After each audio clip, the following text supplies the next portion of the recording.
தமிழக தேர்தல் பணிக்காக 6 சிறப்பு ரயில்களில் துணை ராணுவ படையினர் நேற்றிரவு முதல் வந்த வண்ணம் உள்ளனர். இதுகுறித்து கூடுதல் விவரங்களை தருகிறார் எமது செய்தியாளர் ராமச்சந்திரன்.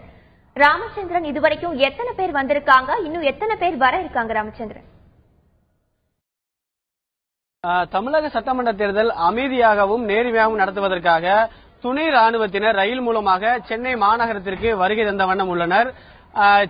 தமிழகத்தில் தேர்தலை அமைதியாக நடத்துவதற்காக 300 கம்பெனி பிரிவினர் தேர்தல் பணிக்காக பாதுகாப்பு பணியில் அமர்த்தப்படுவார்கள் என்று ஏற்கனவே தமிழக தலைமை தேர்தல் அதிகாரி ராஜேஷ் லக்கானி தெரிவித்திருந்தார். அதன் அடிப்படையில் நேற்று இரவு முதல் ரயில் மூலமாக சென்னை மாநகரத்திற்கும் பிற பகுதிகளுக்கும் துணை ராணுவ பிரிவினர் வருகை தந்த வண்ணம் உள்ளனர். குறிப்பாக மொத்தம் இருக்கக்கூடிய 300 துணை ராணுவ பிரிவினரில் 18 ராணுவ பிரிவினர் சென்னை மாநகரத்தில் தேர்தல் பணிக்காக பாதுகாப்பு பணியில் அமர்த்தப்பட உள்ளனர். நேற்று இரவு சென்னை சென்ட்ரல் ரயில் நிலையத்திற்கு 2:30 மணி அளவிலும் மற்றும் 3:30 மணி அளவிலும் 23 துணை ராணுவ 23 கம்பெனி பிரிவினர் சென்னை மாநகரத்திற்கு வருகை தந்த வண்ணம் உள்ளனர் வருகை தந்தார்கள். தற்பொழுது மேற்கு வங்கம் கொல்கத்தாவிலிருந்து சுமார் 13 கம்பெனி பிரிவினர் சென்னை கடற்கரை ரயில் நிலையத்திற்கு வருகை தந்து வந்திருக்கின்றார்கள்.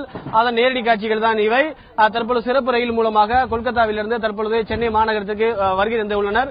இவர்கள் அவர்களுக்கு பாதுகாப்பு பணியில் ஈடுபடக்கூடிய அந்த ஆயுதங்கள் மற்றும் அவர்கள் உடைமைகளை இறக்கக்கூடிய அந்த நேரடி காட்சிகள் தான் இவர்கள்.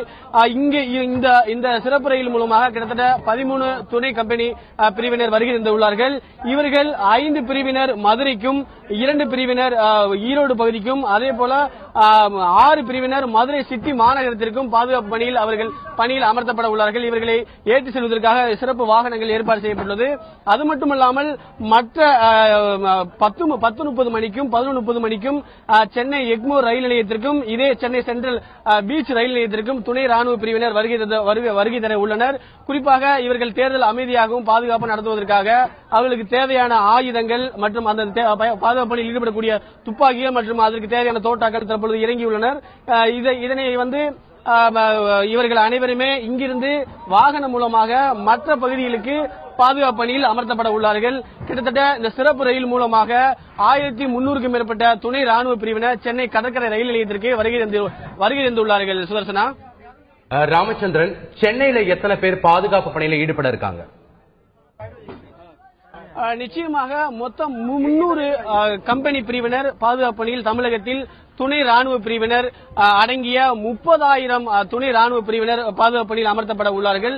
இதில் சென்னை மாநகரில் மட்டும் 18 கம்பெனி பிரிவினர் பாதுகாப்பு பணியில் அமர்த்தப்பட உள்ளதாக ஏற்கனவே சென்னை மாவட்ட தேர்தல் அலுவலர் சந்திரமோகன் தெரிவித்திருந்தார்.